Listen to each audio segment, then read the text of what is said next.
नमस्कार दोस्तों, मेरा नाम है विशाल। मैं रिसर्च एनालिस्ट हूँ स्टॉकबॉक्स टेक्नोलॉजीज में और आप सबका स्वागत है स्टॉकबॉक्स के बिजनेस स्टैंडर्ड एनालिसिस वीडियो में। यहाँ पर हम डिस्कस करने वाले हैं बिजनेस न्यूज़पेपर्स के कुछ बहुत ही बढ़िया आर्टिकल्स। तो शुरुआत करेंगे सबसे पहले आर्टिकल से। New pension norms soon finance ministry to meet states. नए पेंशन की बात हो रही है, नए पेंशन स्कीम की। लोग काफी एक्साइटेड है, स्पेसिफिकली जो गवर्नमेंट जॉब में है। इस वक्त department of expenditure, ministry of finance में ये एक ऑपरेशनल फ्रेमवर्क तैयार कर रहा है जहां पे ये यूनिफाइड पेंशन स्कीम लेकर आएगा। एंड इस फ्रेमवर्क की वजह से क्या होगा कि ये फ्रेमवर्क एक मोडालिटीज लेकर आएगा, आउटलाइन करेगा, बेसिकली एक आउटलाइन बताएगा कि हमें ये सिनेरियोज हैं, ये चीजें करनी चाहिए, इन इंडिविजुअल्स को इतना पैसा मिलना चाहिए, इसको इतना इस कंडीशन पे मिलना चाहिए, बेसिकली जो रूल्स होंगी ओवरऑल और बेनिफिट्स होंगी। तो उसका एक फ्रेमवर्क तैयार करेगा। ये रिलीज करेंगे अभी एक ऑपरेशनल फ्रेमवर्क। टेक्निकली 31 मार्च 2025 तक का टाइम है फाइनलाइज करने के लिए सारी मोडालिटीज को, मैकेनिज्म को, जो भी pension fund regulatory and development authority adopt करेगा। तो पीएफआरडीए, यहाँ पे आप इसका फुल फॉर्म ध्यान रख सकते हैं, pension fund regulatory and development authority. Accordingly कुछ और पैरामीटर्स भी डिसाइड होंगे, जिसके बारे में स्पेसिफिक टाइमलाइंस अभी डिस्क्लोज किए नहीं गए हैं। बट हमारे लिए इतना इंपॉर्टेंट नहीं है। मैं सही बताऊं तो हमारे लिए इंपॉर्टेंट क्या है कि गवर्नमेंट अभी नया बजट, लेट्स से ये पुराने बजट को अगर आप एसेस करो तो देखोगे कि हमारा ओवरऑल फिस्कल डिफिसिट कम करना भी हमारे लिए बहुत जरूरी है। हम लास्ट न्यूज़पेपर में डिस्कस कर रहे थे कि किस तरीके से फिस्कल डिफिसिट हमें कंट्रोल करना है। तो ओवरऑल क्या इम्पैक्ट पड़ेगा इस नए पेंशन स्कीम का हमारे बजट पे, ये भी असेस करना बहुत जरूरी है। क्योंकि प्रॉब्लम क्या है कि in the short term specifically मैं बात करूंगा, जब बर्डन आएगा हमारे बजट पे कि अब हमें पेंशन भी देना शुरू करना होगा, लेट्स से अगर ये रेट्रोस्पेक्टिव रहता है तो यहाँ पे हम कहीं ना कहीं जो डिफेंस में या इंफ्रास्ट्रक्चर में या कहीं और जो खर्च करने वाले हैं पैसा, वो यहाँ पे डालेंगे, कहीं ना कहीं से कट करके पैसा डालना पड़ेगा, या फिर गवर्नमेंट और डेट लेगी इसको फाइनेंस करने के लिए। ये भी एक सवाल है। तो हमें देखना होगा कि क्या ये रेट्रोस्पेक्टिव होता है या ये प्लान जो है इसका बजट पे स्ट्रेन कब से पड़ना शुरू होगा, क्या फर्क पड़ेगा। ये सारी चीजें बहुत इंपॉर्टेंट है कि भैया ये पैसा कहाँ से आने वाला है। क्या आप ऐसा तो नहीं है टैक्स बढ़ा दोगे तो बेचारे गवर्नमेंट एम्प्लॉयज खुद ही टैक्स भी भरेंगे और फिर उसी वही पैसा फिर उनको दोबारा पेंशन में दे दिया जाएगा आगे जाकर। ऐसा तो नहीं होने वाला है। तो कहीं इनकम टैक्स क्योंकि कम होने की बात होती है, सिंप्लीफाई होने की बात होती है, और खर्चे इस तरीके से परपेचुअल जो मैं कहूंगा एक्सपेंडिचर है वो बढ़ने की बात होती है। तो लगता है कि किस तरीके से हमारी कंट्री मैनेज करेगी इस चीज। आते हैं दूसरे आर्टिकल पे। Rural two wheeler sales race past urban markets in the first time since covid. अब ये होता है मॉनसून का मैजिक। मैं बोलूंगा मॉनसून की बात हम लोग करते हैं, कभी ये सारी चीजें सोचते भी नहीं है, लेकिन आप ये देखिए मॉनसून से कितना फर्क पड़ता है कि रूरल टू व्हीलर सेल्स, जितने रूरल एरियाज है इंडिया में और वहां पे टू व्हीलर मोटरसाइकिल्स और स्कूटी की जो सेल्स है, अब वो अर्बन मार्केट को भी क्रॉस कर चुकी है। पहली बार कोविड-19 के बाद ऐसा हुआ है कि जो ग्रोथ टू व्हीलर सेगमेंट में देखने को मिला रूरल एरियाज में इंडिया में, वो सरपास कर चुका है अर्बन एरिया की ग्रोथ को। ड्यूरिंग जुलाई से अप्रैल से जुलाई वाले क्वार्टर की यहाँ पे बात हो रही है। टू व्हीलर इंडस्ट्री की ग्रोथ है 13.5% इस पीरियड में, जहां रूरल एरियाज में 14.5% की ग्रोथ रिकॉर्ड हुई और अर्बन एरियाज में करीब करीब 12.5% की। तो ये जो ग्रोथ रेट है ये कोविड-19 के बाद ऐसा देखने को मिला कि रूरल एरियाज में ज्यादा देखने को मिली, और इसका जो एक रीजन होगा ये होगा मानसून मैजिक। एंड यहाँ पे इकोनॉमिक सिचुएशन रूरल एरियाज में पहले से काफी इंप्रूव हो रही है। इंफ्रास्ट्रक्चर पुश तो मिला है गवर्नमेंट से। इस बजट में हमने देखा कि रूरल एरियाज के लिए काफी सारे नए स्कीम्स भी हैं, उसका तो बेनिफिट मिला ही मिला है। साथ में मॉनसून जब बढ़िया होता है रूरल इकोनॉमी में पर कैपिटा इनकम एक्सपेक्ट करते हैं हम कि इंक्रीज होगी। एफएमसीजी स्टॉक्स भी इस बार इसीलिए काफी आप देखेंगे अच्छा मोमेंटम शो कर रहे हैं। इसकी वजह से जो ओवरऑल जितने भी ऑर्गेनाइजेशंस हैं वो कह रहे हैं कि काफी शार्प डिक्लाइन हो गया था टू व्हीलर सेल्स में, अगर आप देखेंगे पैंडेमिक की वजह से। यहाँ पर लिखा है पैंडेमिक की वजह से, लेकिन मार्केट रिकवर कर रही है कंसिस्टेंटली एंड ये अब सेम लेवल की ग्रोथ देख रहे हैं जो ये FY25 के 20 के Q1 में देख रहे थे, प्री कोविड में देख रहे थे बेसिक।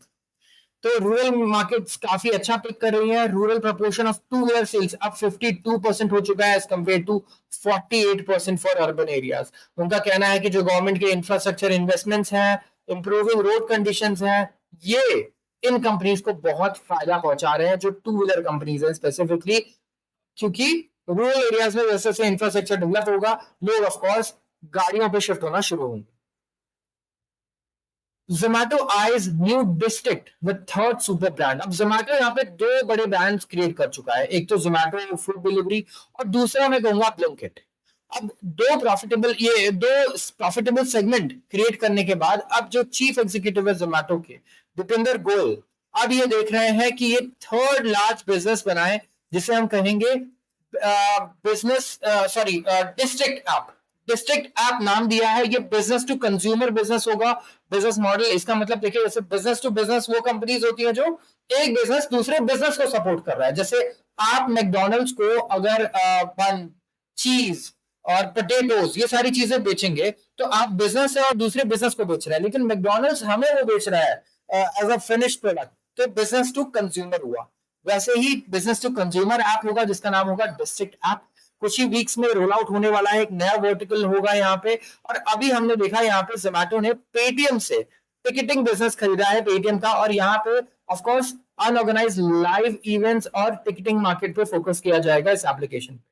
जोमैटो बिल्ड कर रहा है बिजनेसेस जो ऑपरेट कर सकते हैं इंडिपेंडेंटली एक दूसरे से, और इसका एडवांटेज काफी बढ़िया भी होता है ओवरऑल। तो जोमैटो का एक अनअफेक्टेड बिजनेस होगा जो फ्यूल करेगा ग्रोथ, एक ई कॉमर्स इन्वेस्टर का ये कहना है। तो ये उनका लॉजिक है। जोमैटो का स्ट्रैटेजी काफी डिफरेंट है उसके अनलिस्टेड राइवल से, जिसे हम स्विगी कहते हैं। यहाँ पे स्विगी भी वैसे लिस्ट होने वाला है। अभी लास्ट आर्टिकल में हमने कवर किया था कि $1.5 बिलियन के ओवरऑल ये हो सकता है आईपीओ में रेज करे। एंड यहाँ पे ये स्विगी जो क्या कर रहा है कि फूड डिलीवरी पे फोकस कर रहा है, इंस्टामार्ट भी लेके आया है, लेकिन जोमैटो एक सुपर ऐप बनाना चाह रहा है। यहाँ पे जोमैटो कोशिश कर रहा है कि वो एक सुपर ऐप बनाए जिसपे सारी चीजें मिल जाए। खाना ऑर्डर कर लो, घर का सामान ऑर्डर कर लो, टिकट्स बुक करनी है वो भी कर लो, लाइव इवेंट्स बुक करना है वो भी कर लो। तो overall fun, entertainment, food, groceries, ये सारी चीजों पे जोमैटो ओवरऑल एक ही सुपर ऐप के थ्रू फोकस करना चाहता है। तो आप कहेंगे कि कोई भी अप्रोच गलत नहीं है और कोई भी अप्रोच सही नहीं है पर से, अगर आप कंपेयर करें तो कौन बेटर एग्जीक्यूट करता है ये इस पे डिपेंड करता है। जोमैटो अपनी एबिलिटी दिखा रहा है यहाँ पर कि वो किस तरीके से एग्जीक्यूट कर सकता है बहुत अच्छे तरीके से अलग अलग बिजनेस वर्टिकल्स, और स्ट्रैटेजी बहुत अच्छा वर्क भी कर रही है। मैं कहूंगा जोमैटो ने स्विगी से काफी स्ट्रॉन्ग ब्रांड क्रिएट किया है, बिल्ड किया है, एज कंपेयर टू जैसे आप ब्लिंकिट वर्सेस इंस्टामार्ट बोल दो या जोमैटो वर्सेस स्विगी बोल दो ओवरऑल। तो जोमैटो के पास बहुत अच्छा एक्सपीरियंस है इस चीज में कि वो एक स्ट्रॉन्ग ब्रांडिंग कैसे कर पाता है अपने प्रोडक्ट्स की, लोगों के डेली लाइफ से वो कनेक्ट कर पाता है अपने प्रोडक्ट को, अपने सर्विस को। तो डिस्ट्रिक्ट फॉलो करेगा एक वैसा ही अप्रोच जहां पे ये आप कह सकते हैं कि ज्यादा रियल एस्टेट प्रोवाइड करेगा। एक सेपरेट ऐप तो आप देखेंगे ब्लिंकिट का भी है, बट आप जोमैटो से ब्लिंकिट तुरंत स्विच कर सकते हैं, दोनों में ऑप्शन। तो जोमैटो ने लास्ट वीक अनाउंस किया, देखिए 2000 करोड़ में ये खरीद रहा है पेटीएम का एंटरटेनमेंट टिकटिंग बिजनेस। पेटीएम से इन्होंने खरीद लिया है 2000 करोड़ में, और ओवरऑल यहाँ पे ये काफी अच्छी डील जोमैटो को लगी होगी, एंड उन्हें पता होगा कि इसे स्क्रैच से बिल्ड करने से बेटर है कि आप पेटीएम से इसे खरीद लो, जो ऑलरेडी एक अच्छा खासा बिल्ड प्लेटफॉर्म है। तो जोमैटो गोइंग आउट बिजनेस जो है वो ऑफर करेगा डाइन आउट टेबल पे। अच्छा, जोमैटो पे आप डाइन आउट भी बुक कर सकते हैं अगर जैसे आपको टेबल बुक करनी है किसी रेस्टोरेंट में, ठीक है। फ्यू लाइव टिकटिंग इवेंट्स, जहां अगर पेटीएम देखेंगे तो पेटीएम सिर्फ मूवी और स्पोर्ट्स और लाइव इवेंट्स के लिए था। ओवरऑल जोमैटो यहाँ पे और काफी सारी चीजें इंटीग्रेट करेगा। तो आप में से कितने लोग जोमैटो के इन्वेस्टर्स हैं जरूर मुझे बताइएगा। काफी सारी चीजें हैं इस आर्टिकल में, बट मुझे लगता है ओवरऑल यही हमारे लिए इंपॉर्टेंट था। जोमैटो की स्टॉक प्राइस पे तुरंत इससे कुछ खास फर्क नहीं पड़ने वाला, बिकॉज हमें देखना होगा कि किस तरीके से वो डील करता है आगे इस बिजनेस में। क्योंकि अगर मैं टिकटिंग बिजनेस की बात करूं तो बुक माई शो की मोनोपोली है टिकटिंग बिजनेस में, करीब करीब 80% मार्केट शेयर लेके बैठा हुआ है बुक माई शो। तो यहाँ पे जोमैटो के बारे में पढ़ने से अच्छा एक काम करेंगे, हम बुक माई शो का रिएक्शन देखेंगे कि यहाँ पे बुक माई शो क्या करता है। स्टॉक्स बॉन्ड्स में rally on Powell's rate cut. Friday को बहुत बढ़िया न्यूज आई यूएस मार्केट से, जहां पे उनके फेडरल रिजर्व के चेयरमैन जेरोम पॉवेल ने सिग्नल किया कि अब वक्त आ गया है रेट कट करने का। उनका जो स्टेटमेंट था काफी वायरल था, it's time to cut interest rates. And dealers भी एक्सपेक्ट कर रहे हैं कि यहाँ पे रुपया मजबूत होगा डॉलर से। फाइनली रुपए बहुत दिनों से वीक होते जा रहा है डॉलर के अगेंस्ट। डॉलर इंडेक्स भी अगर आप देखेंगे तो काफी नीचे जा चुका है। यहाँ पे सब एक्सपेक्ट कर रहे हैं कि लोग उस दिन येन की बात बहुत कर रहे थे कि येन भी स्ट्रांग होगा डॉलर के अगेंस्ट, तो रुपी भी ऑफकोर्स यहाँ मजबूत होना चाहिए।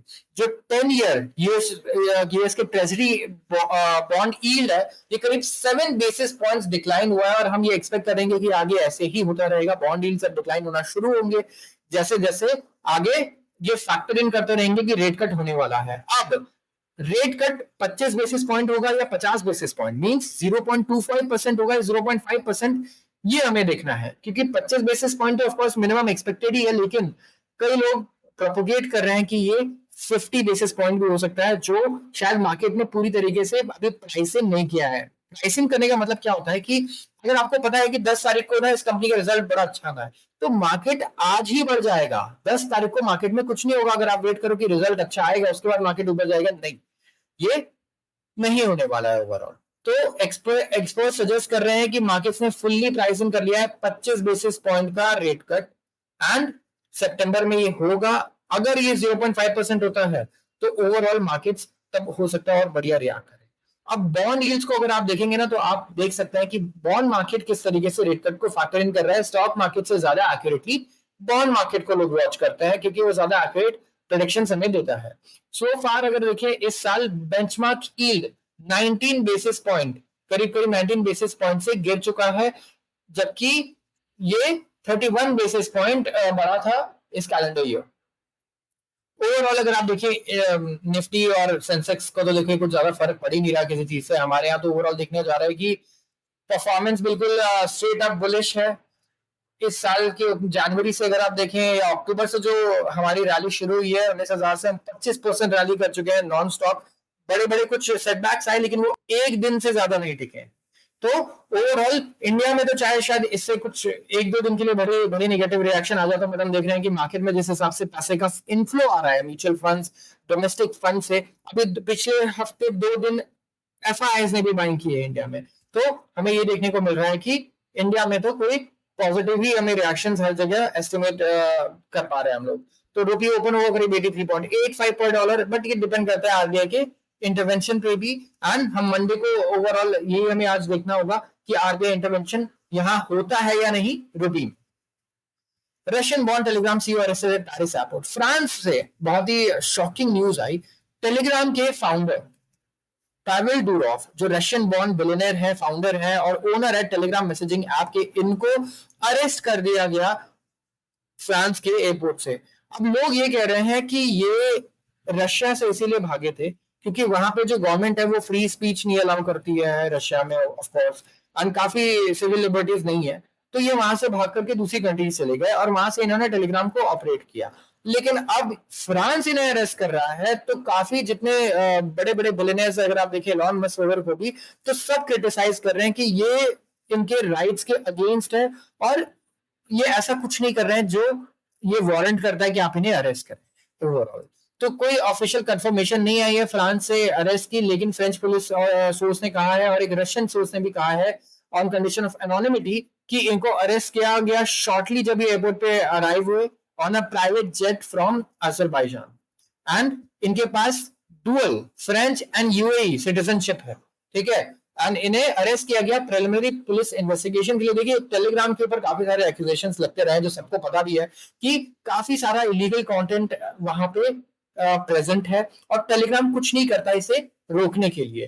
तो फ्रांस की जो गवर्नमेंट है उनका भी यही कहना है ओवरऑल कि हमेशा से कहना रहा है, मैं बोलूंगा कि अभी नहीं और भी यूरोपियन कंट्रीज और दूसरी कंट्रीज है, उनका कहना है कि यार टेलीग्राम कुछ भी ऐसा नहीं कर रहा है कि उसके ओवरऑल प्लेटफॉर्म पे कोई इलीगल कंटेंट ये कम हो, उल्टा और ज्यादा ये बढ़ रहा है। तो ये रीजन हो सकता है कि इन्हें अरेस्ट किया गया है। तो टेलीग्राम में तो टेलीग्राम से यहाँ कोई भी हमें रिस्पॉन्स देखने को नहीं मिला है ओवरऑल, बट इनका जो रशिया छोड़ के जाने का डिसीजन था दूसरी कंट्री में, अगर ये दूसरी फ्री कंट्रीज में भी जाकर इस तरीके से अरेस्ट हो जाते हैं तो ये कोई फायदे वाली बात नहीं रहेगी और लोग फ्रांस को फिर रशिया से ही और पुतिन से कंपेयर करने लग जाएंगे। सो फ्रांस को यहाँ बहुत ही सोच समझ के आगे कदम उठाना होगा। Tell us what do you think about Telegram, क्योंकि बहुत लोग इसे यूज करते हैं, स्टूडेंट्स को बहुत अच्छी चीजें भी मिल जाती हैं इसमें। ऑफकोर्स जो चीजें अनअफोर्डेबल है, बहुत एक्सपेंसिव है, एजुकेशनल कंटेंट वो वहां से वो ले पाते हैं, बट यस उसमें काफी सारे इलीगल चीजें भी हैं। आप क्या सोचते हैं, आप जरूर बताइए हमें। आते हैं एडिटोरियल पे, आउट फॉर डिलीवरी। यहाँ ई कॉमर्स प्लेटफॉर्म पे 3 दिन से चर्चा चल रही है, जब से पीयूष गोयल जी ने स्टेटमेंट दिया है। न्यूज पेपर्स में डेली एक आर्टिकल या एडिटोरियल आ जा रहा है, एक ओपिनियन आ जा रहा है। अब यहाँ पे देखिए, ये कह रहा है कि e commerce policy should aim to enhance competition. E commerce policy government ला रही है जिसमें गोल ये होना चाहिए कि वो एनहांस करे कंपटीशन को। After expressing concern about e commerce platforms and growth and potential impact on retail sector, यहाँ पे डिस्कस किया कि किस तरीके से ई कॉमर्स प्लेटफॉर्म जो इनका ग्रोथ मॉडल है और किस तरीके से इम्पैक्ट करता है स्मॉल रिटेलर्स को। जो पीयूष गोयल जी है उन्होंने क्लैरिफाई किया लास्ट वीक कि गवर्नमेंट इनके अगेंस्ट नहीं है, लेकिन गवर्नमेंट चाहती है कि फेयर कंपटीशन हो। हर गवर्नमेंट दुनिया में चाहती है कि उनके मार्केट्स में फेयर कंपटीशन हो, बिल्कुल भी अनफेयरनेस ना हो, जैसा कि कोई चीज एक 10 रुपए में बेच रहा है उसको दूसरा बड़ी कंपनी 1 रुपए में बेच रही है, इस तरीके से। तो यहाँ पे गवर्नमेंट को अपनी ई कॉमर्स पॉलिसीज में कुछ ऐसी एडजस्टमेंट्स करनी होंगी कि ये इस चीज का समाधान लेकर आए। पॉलिसी पर्सपेक्टिव से काफी चीजें सॉल्व हो सकती है, ये हम सब बिलीव करते हैं, लेकिन यहाँ पे पॉलिसी मेकिंग के वक्त हमें स्मॉल रिटेलर्स को भी, मैं कहूंगा, हमें इनसे ओपिनियन लेना होगा स्मॉल रिटेलर्स का। अगर आपके बारे में कोई डिसीजन लिया जा रहा है तो जरूरी है कि आप उसमें पार्टिसिपेट करें। तो स्मॉल रिटेलर्स को भी यहाँ पार्टिसिपेट करना होगा, उनके ऑर्गेनाइजेशन को। कस्टमर की नीड्स को भी देखना पड़ेगा कि कस्टमर क्योंकि अब काफी ज्यादा पसंद करता है ई कॉमर्स को, तो काफी सिग्निफिकेंट इंक्रीज देखने को मिला है हमें ई कॉमर्स में कस्टमर्स का। ओवरऑल अब ऐसा है कि लोग भी नहीं रह सकते इसके बिना। काफी अच्छा नेटवर्क बिल्ड कर दिया है ई कॉमर्स कंपनीज ने। एंड यहाँ पे अगर आप देखें तो धीरे धीरे ई कॉमर्स का शेयर इंक्रीज ही होते जा रहा है। रिटेल के बारे में हमें नहीं पता, फिजिकल आउटलेट्स जो है ब्रिक एंड मॉर्टर है, क्योंकि अब उनको कंपटीशन और भी जगह से मिल रहा है। आप देखिए, एक स्मॉल शॉप आपकी अगर आप सेटअप करते हैं तो आपका कंपटीशन सिर्फ ब्लिंकिट, इंस्टामार्ट और फ्लिपकार्ट से नहीं है और अमेजन से। आपका जो कंपटीशन है वो उन रिलायंस और दूसरे डिपार्टमेंटल स्टोर जो आ रहे हैं उनसे भी है। ठीक है, तो यहाँ पे जियो मार्ट है, अब जियो मार्ट से भी उन्हें कम्पीट करना पड़ रहा है और वो बहुत सस्ती प्रोडक्ट दे रहे हैं। तो बड़ा मुश्किल है इस टाइम पे। एज अ मैं बोलूंगा, किराने की दुकान है किसी की या स्मॉल शॉप ओनर है कोई, बहुत मुश्किल है। और वो जरूर सोचते होंगे कि आगे उन्हें शायद दूसरे बिजनेस में स्विच करना पड़े, क्योंकि अब जिस भी बिजनेस में कोई स्टार्टअप आ रहा है और फंड रेजिंग करके आ रहा है, तो वहां पे हमें देखने को मिल रहा है कि बाकी स्मॉल बिजनेसेस को या तो उनके साथ मिलना होगा या तो अपना बिजनेस चेंज करना होगा। वो दोनों एक इंडस्ट्री में सर्वाइव नहीं कर सकते। तो पॉलिसी पर्सपेक्टिव से ना 2 प्राइमरी कंसर्न है। सबसे पहला ये है कि जो कुछ ऑनलाइन प्लेटफॉर्म्स हैं वो अडॉप्ट करते हैं प्रेडेटरी प्राइसिंग, ये तो सच है। एंड किसी का भी आर्गुमेंट नहीं है कि ऐसा प्रैक्टिस जो है इन्वेस्टिगेशन नहीं होना चाहिए। इन्वेस्टिगेशन कि कई बार इन्वेस्टिगेशन हुआ भी है प्रेडेटरी प्राइसिंग के लिए। आपको याद होगा कितनी बार अमेजन और फ्लिपकार्ट पे कंपटीशन रेगुलेटर ने इस तरीके की इन्वेस्टिगेशन की है कि ये बहुत ही सस्ता बेच रहे हैं सामान, कॉस्ट से भी नीचे बेच रहे हैं, प्रेडेटरी प्राइसिंग कर रहे हैं। तो प्रेडेटरी प्राइसिंग मैंने पिछले वीडियो में समझाया है, आप एक बार वो वीडियो देख सकते हैं ओवरऑल। तो जो 2 large foreign funded e commerce platforms हैं वो compete कर रहे हैं with a host of domestic platforms, including जो इंडिया की बिगेस्ट इंडस्ट्रियल हाउसेस ओन करते हैं। क्विक कॉमर्स बहुत तेजी से बढ़ रहा है इस वक्त, क्योंकि फास्ट डिलीवरी लोगों को पसंद है। ऑफ कोर्स वो लार्ज डिस्काउंट्स नहीं देता है, ब्लिंकिट और इंस्टामार्ट पे आपको बड़े डिस्काउंट्स नहीं मिलते हैं, लेकिन 10 मिनट में वो सामान आपके पास आ जाता है। तो ये सजेस्ट करता है कि ये कॉम्पिटिटिव है, ये इस तरीके की चीजें नहीं कर रहा है जो प्रेडेटरी प्राइसिंग है। लेकिन ऑनलाइन ई कॉमर्स में बोलूंगा, जो कंपनीज है फ्लिपकार्ट, अमेजन, वहां पे कई बार हमें फील होता है कि प्राइसिंग जो है बिल्कुल प्रेडेटरी है। तो दूसरा बड़ा कंसर्न है पॉलिसी मेकर्स के लिए, वो है एम्प्लॉयमेंट का। Large number of people depend करते हैं शॉप्स पे, छोटी छोटी शॉप्स लिविंग के लिए, चाहे रूरल एरियाज हो या अर्बन एरियाज। और ऑनलाइन रिटेल ने किराना स्टोर को नहीं अफेक्ट किया है ज्यादा, क्योंकि किराना स्टोर पे आप रोज की चीजें खरीदते हैं, ठीक है। लेकिन जो आने वाला समय है जहां पे ई कॉमर्स कंपनीज अब रैपिडली बढ़ रही है और छोटा छोटा सामान भी बेचना शुरू कर रही है, बिल्कुल वहां पे हमें पहले से ही पॉलिसी बनानी होगी। हम वेट नहीं कर सकते कि जिस दिन ई कॉमर्स इंडस्ट्री खत्म कर देंगी शॉप्स को और छोटे किराना स्टोर्स को, उस दिन हम लोग बैठेंगे कि हाँ हमें क्या करना चाहिए बचाने के लिए। क्योंकि जब तक हम एक्ट करेंगे, एग्जीक्यूट करेंगे पॉलिसीज को, तब तक बहुत देर हो चुकी होगी, बचाने के लिए कुछ रहेगा नहीं। तो इस तरीके से हमें बैलेंस करना है, ये काम यहाँ गवर्नमेंट का होगा और हमें देखना होगा कि गवर्नमेंट क्या इंपॉर्टेंट डिसीजंस लेती है, पॉलिसीज बनाती है, फ्रेमवर्क, जिससे ये बैलेंस कर पाती है ई कॉमर्स कंपनीज को एंड किराना स्टोर्स को भी, ताकि एक एलिफेंट भी और एक माउस भी एक रूम में रह सके। आज के लिए बस इतना ही। अगर आपको वीडियो पसंद आई हो तो जरूर इसे लाइक करें और चैनल को सब्सक्राइब करना बिल्कुल भी ना भूलें। आप सबका बहुत बहुत धन्यवाद।